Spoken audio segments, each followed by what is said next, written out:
ازيك يا سعدية يا خطيبتي يا حبيبتي، احنا دلوقتي بنصور اول فيديو على القناة بتاعتنا. وعليكم السلام ورحمة الله وبركاته. يا أهلا وسهلا يا حود حبيبي. طبعا يا عمهم يا عم الكل، احنا كده بنبدأ أول فيديو على القناة. وأحلى صباح عليك، صباح الورد وصباح العنب وصباح اللوز والجوز. خلاص بقى أول فيديو مع سعدية المفترية على قناة مين سعدية، ويلا نبدأ المغامرة. حبيبة قلبي، بص احنا اوريدي بدأنا المغامرة، وانا حبيت ابدأ القناة بفيديو بسيط كده، ان انا انزل من البيت ونروح شارع لايبتسيجر شتراسة فرانكفورت. يا قلبي يا عمري يا سيد الناس، خلاص كده احنا دخلنا في الجد. بما اننا بدأنا المغامرة، يلا يا سيدي ننزل سوا من البيت ونتمشى على مهلنا لحد شارع لايبتسيجر شتراسة في فرانكفورت. يعني ده هي رحلة بسيطة كده نبدأ بيها القناة، مع أحلى تحية من سعدية على أجدع ناس. يعني هتيجي معايا؟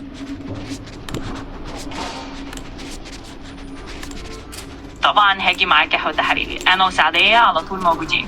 يعني هننزل سوا ونتمشى سوا، ولو عايز نزود اي حاجه على الامر انا تحت امرك. المهم نخليها رحله لذيذه ومليانه ضحك مع سعديه المفتريه، واحلى صباح على اجدع حود في الدنيا. طب مفيش صباح على المتابعين والمشاهدين؟ طبعا صباح الفل وصباح الورد على كل المتابعين والمشاهدين. احلى تحيه من سعديه المفتريه لكل الناس الحلوه اللي بتتفرج علينا. يعني صباح العنب وصباح اللوز والجوز على احلى متابعين في العالم، واهلا بيكم في اول فيديو معنا. طيب بقول لك ايه، احنا عايزين شويه معلومات كده. انت عارفه شارع لايبتسيجر شتراسة في فرانكفورت؟ عايزين كده نعرف تاريخ الشارع ده، يتأسس سنه كام وايه القصه اللي وراه.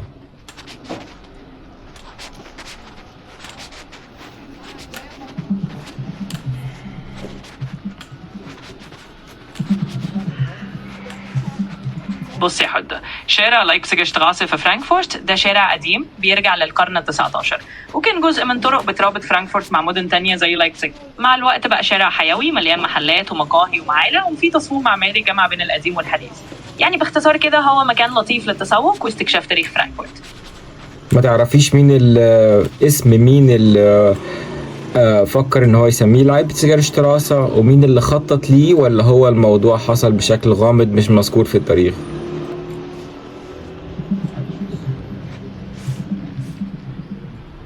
بص يا سيدي، الموضوع ببساطة إن اسم لايبزيج شتراسة اتاخد لما ضموا منطقة بوكنهايم لمدينة فرانكفورت سنة 1895 تقريبا. قبل كده كان اسمها فرانكفورت شتراسة، سميها كده علشان كانت بتربط فرانكفورت بمدينة لايبزيج، يعني تكريما للطريق التجاري القديم اللي كان بيربط المدينتين. يعني الموضوع واضح ومش غامض، مجرد تسمية على اسم خط تجاري قديم. بس هل ده ليه علاقة بمدينة لايبتسيج؟ وكمان عندي سؤال، ايه السر في ان الشارع ده دلوقتي حيوي قوي ومليان كافيهات ومطاعم ومحلات ذهب، حتى محلات تركية كتير قوي، من مطاعم تركي ومحلات سوبر ماركت زي بوكنهايمر ماركت اللي احنا هنخشه دلوقتي عشان نستكشف فيه المنتجات الموجودة التركية. بالظبط كده، الاسم فعلا ليه علاقة بمدينة لايبزيج، لأن الشارع كان بيربط فرانكفورت بيها بالماضي، فسموها على اسمها كنوع من التكريم الطبيعي. أما بقى عن ليه شارع حيوي ومليان كافيهات ومطاعم ومحلات تركية وغيره، فده لأن بوكنهايم منطقة متنوعة وجاذبة للناس من كل الخلفيات، وفيها جالية تركية كبيرة. الشارع بقى زي سوق نابض بالحياة، والناس بتحب تروح هناك علشان التنوع ده، وكمان عشان السوبر ماركتات زي بوكنهايمر ماركت اللي هتلاقي فيه منتجات تركية وكل حاجة. كان الموضوع بقى مزيج ثقافي وحياة يومية ممتعة للناس اللي عايشة هناك. الله، سعدية يا حبيبتي، انا دخلت السوبر ماركت التركي ولقيت تقريبا منتجات كتيرة قوي قريبة من المنتجات اللي موجودة في مصر او البلاد العربية. يعني في الفاصوليا البيضاء والفاصوليا الحمراء، وشايف كده خضار وحاجات كلها جاية من تركيا. الكلام ده ايه رأيك فيه؟ ده كلام جميل. بص يا سيدي، ده طبيعي جدا انك تلاقي المنتجات دي قريبه من اللي موجوده في مصر والبلاد العربيه، لان الاكل التركي والعربي قريبين من بعض في حاجات كتير. يعني هتلاقي الفاصوليا والبهارات والخضار حاجات احنا متعودين عليها، فاهو كانك بتتمشى في حته من الوطن جوه فرانكفورت مع سعديه. حاجه تفتح النفس وتخليك تحس انك مش بعيد عن جونا الشريف. في اكله كده لقيتها عاملينها سندوتشات، هي خليط من البهار وتقريبا لحمه نيه وبيتعصر عليها ليمون. في منها علبه يعني انت معاها صوص دبس، حاجه كده دبس رمان او مش عارف ايه، وفي منها سندوتش. ايه الاكله دي وايه قصتها وايه رايك فيها؟ انا فاهمه انت بتتكلم على ايه. دي أكلة تركية اسمها تشي كفتة زي ما تقاليدها. هي فعلا نوع من الكفتة النية، بتتبل بالبهارات وبيتحط عليها ليمون، وكتير بيقدموها مع دبس الرمان سواء في علبة أو كساندوتش. دي أكلة مشهورة جدا في تركيا وناس كتير بتحبها لأنها مليانة نكهات ومختلفة. بصراحة أنا شايفة إنها تجربة لطيفة، ولو نفسك تجرب حاجة جديدة كده من المطبخ التركي Dieser Joghurt? خلاص سعدية بتقول هتعرفي تطبخي لي طيب؟ 4,29 طبعا يا حدة سعدية المفترية تعرف انا كمان ممكن اعمل لك احلى وصفات. قول بس عايز تجرب ايه؟ سعدية هتدفعك 10% Fett. Wenig Fett. الاكل التركي لحد الاكل Das المصري ist كل griechisch Joghurt. واحلى حاجة انها Meist, تبقى wie مغامرة bist der لذيذة griechische Joghurt? Man, بحبك يا ست الكل يا حبيبتي يا خطيبتي. griechische Joghurt ist in Lidl. وانا كمان بحبك Mit يا 2,50 حبيبي. €. يعمل كل. خلاص بقى من هنا ورايح سعدية معاك في كل المغامرات وفي كل حتة. احلى خطيبة واحلى سعدية من فرانكفورت على اجدع فندق. خلاص اتفقنا. عندي سؤال واستفسار كده يعني، ليه معظم المنتجات اللي في السوبر ماركت التركي مكتوب عليها بالعربي كمان؟ يعني حتى لقيت في كيس بامية في Wo ist الثلاجة. Aus Ägypten. Ja. الموضوع ببساطة إن السوبر ماركتات التركية بألمانيا بتستورد منتجات كتير من تركيا والشرق الأوسط، علشان كده بتلاقي على المنتجات دي كتبت بالعربي. يعني هما بيجيبوا حاجات أصلا متعودين عليها Okay, ciao. بعدين مثلا البامية أو الفاصوليا أو البهارات مكتوب عليها بالعربي عشان تناسب الزبائن اللي بيتكلموا عربي كمان. ده عادي جدا في أماكن زي دي فيها تنوع ثقافي كبير، يعني تحس إنك في حتة من الشرق قيسة فرانكفورت. لقيت راجل كبير في السوبر ماركت عشان اترجم للناس اللي بتتفرج علينا، قعد يسألني على الزبادي وسعرها، فقلت له سعرها، وبعد كده هي دي زبادي يوناني، طب كام في المية فات؟ 10%؟ لا، او هو ما كانش عارف هو عايز ايه، بس في الاخر كل دماغي شويه.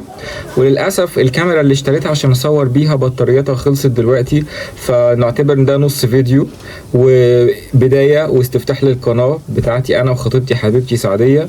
بس الكاميرا دي انا هرجعها وهحاول اشتري نوع تاني، موديل تاني احسن يعني. ماشي يا حد حبيبي، ولا يهمك، حصل خير. اهو كده عملنا نص فيديو ظريف وبداية حلوة للقناة مع سعدية المفترية، والمواقف اللطيفة دي بتحصل.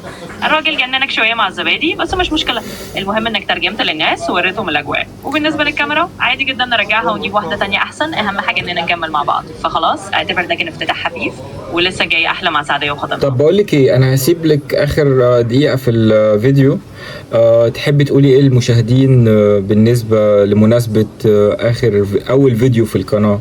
هسيب لك يعني اخر دقيقه، شوف انت عايزه تقولي ايه للمشاهدين. يا سلام. طب خلاص يا حودة سيبها لسعدية المفترية وانا هختم احلى ختام. يا جماعة احلى تحية من سعدية ليكم، وبقول لكم مبسوطة اننا بدأنا اول فيديو مع بعض. اتمنى تكونوا استمتعتوا وضحكتوا معانا. ده بس اول الطريق ولسه عندنا مغامرات وحكايات كتير من قلب فرانكفورت ومن كل حتة هنروحها سوا.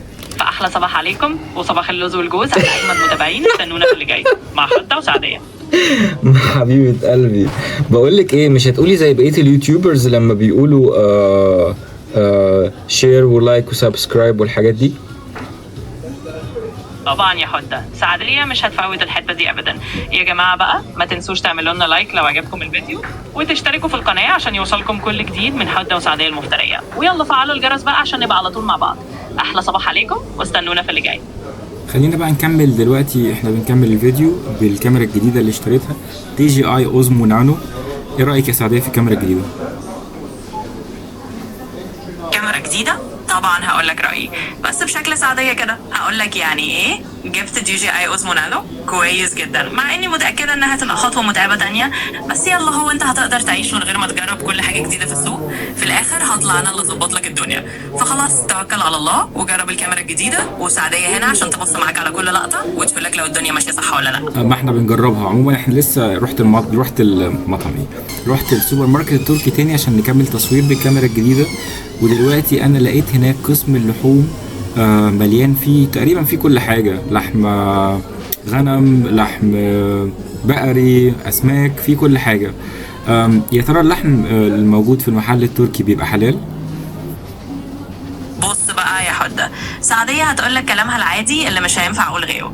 طبعا اللحم في المحلات التركية بيبقى حكاية، لانهم متعودين على جودة معينة وتقطيعات خاصة، وكأنك بالظبط في قلب اسطنبول.